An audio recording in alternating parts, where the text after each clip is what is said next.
প্রথমে আপনাদেরকে শুভেচ্ছা জানাচ্ছি। দীর্ঘ 1 মাস পর আমরা আবারও স্বাধীনতার একটা স্বাদ ভোগ করতেছি। আমাদের ভাইরা যারা শহীদ হয়েছিলেন রাস্তায় ঘাতকের বুলেটে, তাদের রক্তের বিনিময়ে আমাদের যে স্বাধীনতা, সেই স্বাধীনতা আমরা রক্ষা করতে চাই।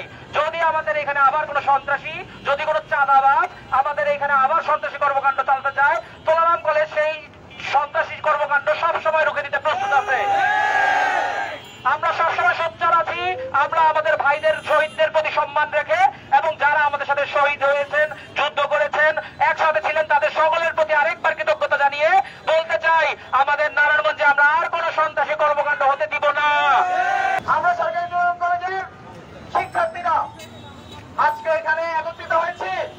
আজকে আমরা আমাদের বিজয়ের 1 মাস পূর্তি উপলক্ষে এখানে মিছিল করেছি। গত 5ই আগস্ট বাংলাদেশ থেকে স্বৈরাচারকে আমরা মুক্ত করেছি। শেখ হাসিনা বাংলাদেশ ছেড়েছে।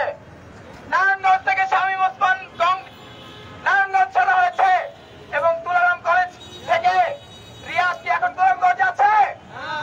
নাই। নতুন কোন রিয়াজকেও আমরা তুলারাম কলেজে ঢুকতে দেব না। তুলারাম কলেজে নতুন কোন সন্ত্রাসী আমরা জন্ম নিতে দেব না।